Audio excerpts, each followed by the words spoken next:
Yo, it's Chuck from Internet Smarks, here to bring my first Monday Night Raw review in a while. YouTube's been acting up with like monetization and crackdown stuff, so a lot of stuff with YouTube's been kind of messed up. And plus WWE just hasn't really been too interesting. Nothing really interesting has really happened recently, but I'm here today to bring you this. Raw starts off from Newark, New Jersey. Opened the show with Kurt Angle explaining that Braun Strowman shattered his elbow and required surgery. He may be out for up to 6 months.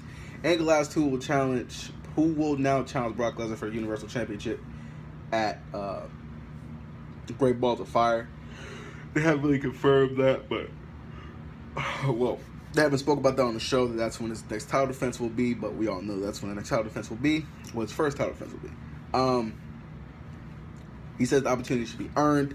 He says a fatal 5-way Extreme Rules match at Extreme Rules between Seth Rollins, Samoa Joe, Finn Balor, Bray Wyatt, and Roman Reigns. Angle goes to leave. Roman comes out, says he's number one contender because it's his yard. He's then interrupted by Finn Balor. Balor says he never lost the title, so the line starts behind him. Then Reigns says he doesn't have the killer instinct to beat Brock, blah, blah, blah, blah. Balor says, I beat you on my first night. Which that should have been a sign for everybody. Like, they're not gonna let nobody get two up on. They're not gonna let nobody get 2 wins on Roman Reigns like that. They're not gonna let him get 2 clean wins on Roman Reigns. It's not gonna happen. Samoa Joe. Did I call him Jamoa Joe? Wow. Samoa Joe came out, staked his claim. Wyatt came out, was interrupted by Rollins, and Rollins said there's plenty of time to talk, but Newark didn't come here for the talk. They came here for fighting, and Joe and Rollins fought, and all 5 fought each other. Balor took out Reigns and Rollins with a dive and was the last man in the ring. Then we had Jeff Hardy defeat Sheamus with a swanton. It's fun. It's great to see the Hardys back. It's really great to see the Hardys back. I actually like the program they're doing now with them and Sheamus and Cesaro. I think it's really good. I think that Sheamus and Cesaro turning heel is also a very good thing because Cesaro is a fantastic heel, as is Sheamus. And they're both they're a really good tag team. They're a really, really good tag team. Alicia Fox defeated Sasha Banks. Surprisingly, that was probably the biggest surprise of the night, with a scissor kick for the 1-2-3. Miz and Ambrose had this is the best match that they've had. This is probably Ambrose's best match since his TLC match with AJ. Probably the same for Miz. I believe that Miz and this is probably Miz's best match since this is probably Miz's best match since. I don't know if that's better than the triple threat match they had a few Raws ago, but this is definitely a really good match. This is definitely up there, one of the better TV matches I've seen this year. Ambrose kicked out his Skull Crush finale. Referee distracted by Maurice. Miz tried to go for a low blow, but Ambrose hit Miz with a low blow in retaliation and got disqualified. And Miz won, but Ambrose keeps the title. This is a way to keep this whole thing going. I guess if they do change the title, probably be at Extreme Rules.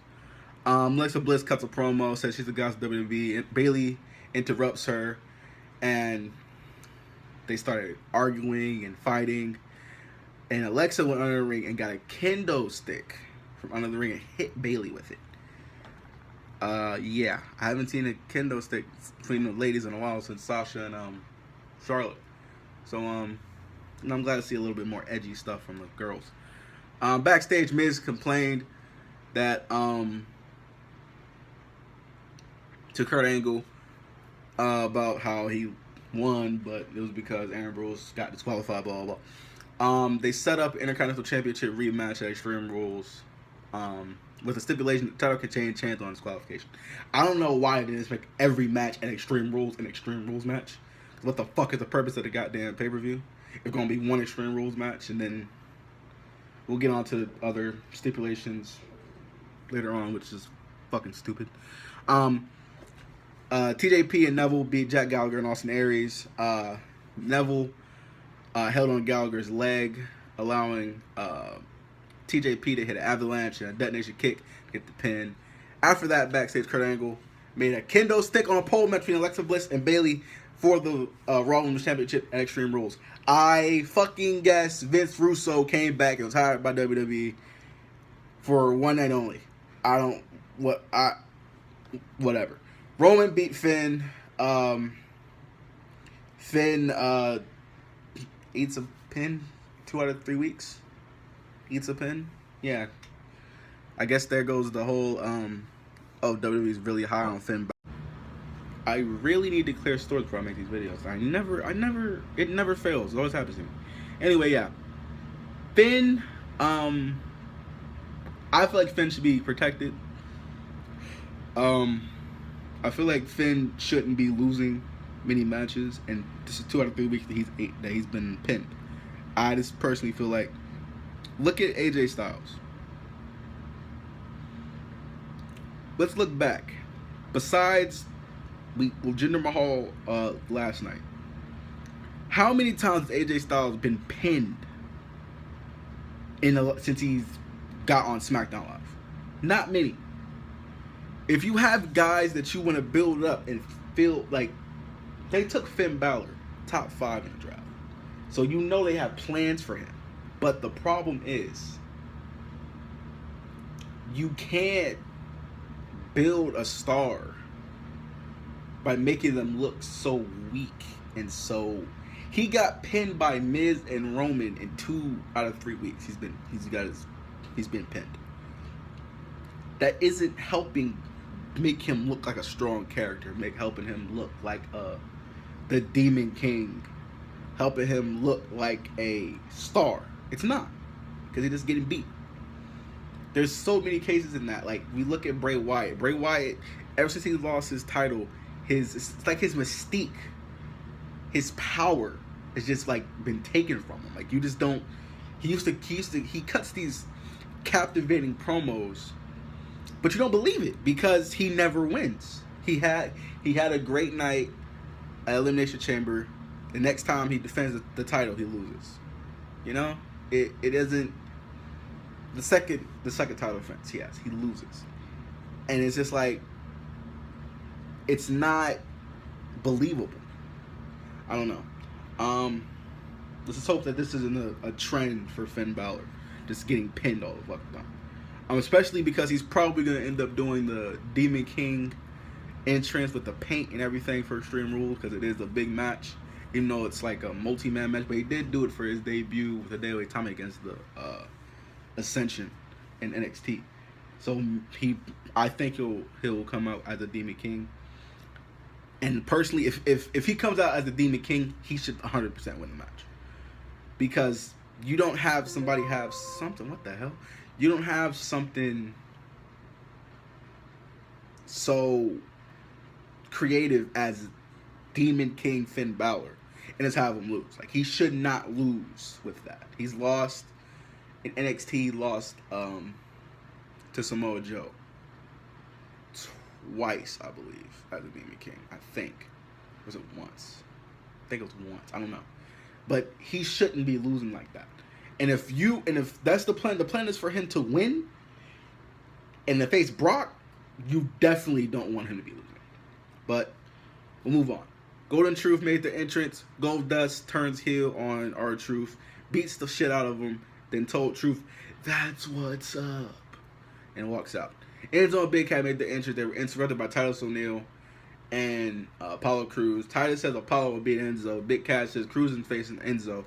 Titus is facing Big Cass. Titus wrestled in a suit and got hit with a big boot. 1, 2, 3. Enzo try to take a selfie with Titus's phone, and Apollo hits him with an enziguri. I didn't know that Apollo Crews was healed. Why was I not informed of this? I didn't know. Seth Rollins beats Bray Wyatt by DQ. Late in the match, they got to the outside and started fighting, hitting each other, and outside the ring, blah, blah, blah. Mojo comes out, attacks Rollins, After the match, Joe and Wyatt had to stare down. They teamed up, beat up Seth, and then Wyatt hit them both with Sister Abigail's. And the show ends with Bray Wyatt on his knees with his arms out like he always does. Follow the buzzards.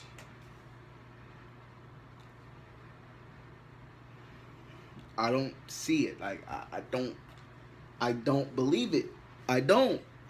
Like, you had him at the top, the peak of his powers. He was the top of the company. He had the most prestigious title in the company. The most prestigious title in all professional wrestling, the WWE Championship. It's the belt that everybody wants to hold. Bray Wyatt had that for like 30 days. And now he just loses it. He looks like a fucking idiot because he instead of invoking his rematch clause, which I guess Bray Wyatt and Finn Balor and Kevin Owens, none of them have rematch clauses in their contracts. So the only 3 WWE superstars in history to not have rematch clauses in their contracts. Bray fights Randy in a House of Horrors match, which was fucking god awful. I don't care what nobody says. That shit was fucking terrible.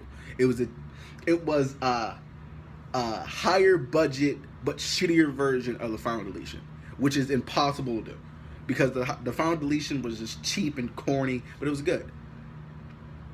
This was all high budget bullshit, and that's how it usually works WWE. But a lot of money getting shelved, getting put out for nothing in return.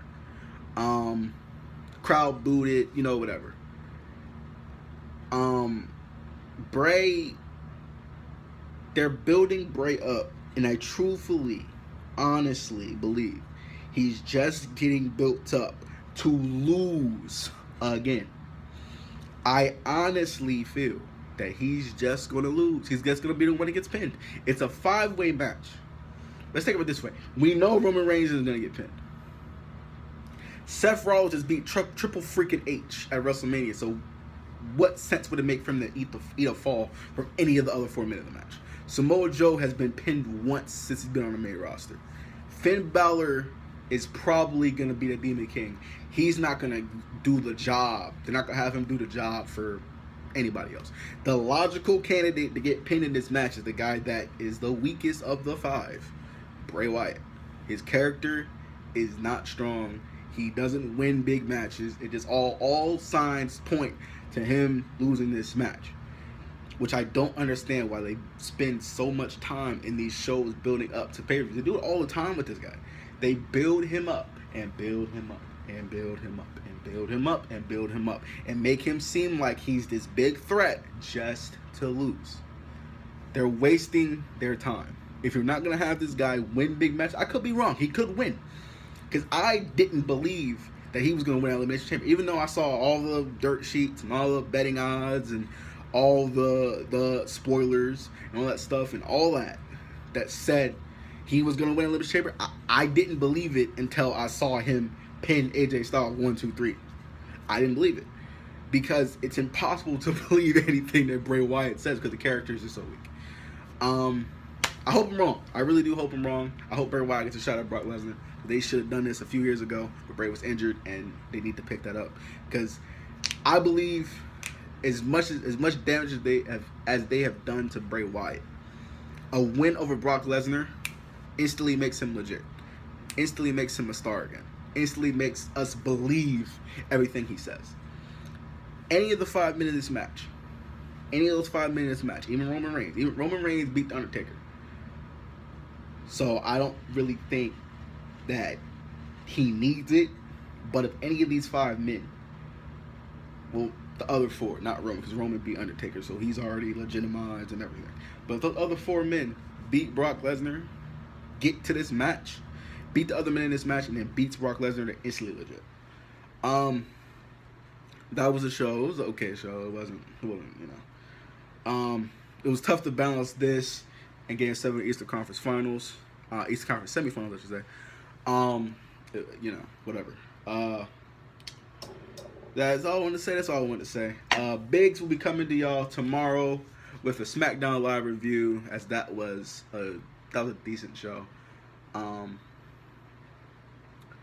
Menace has an NXT review. NXT Takeover Chicago this Saturday. Backlash Sunday. Should be a great weekend.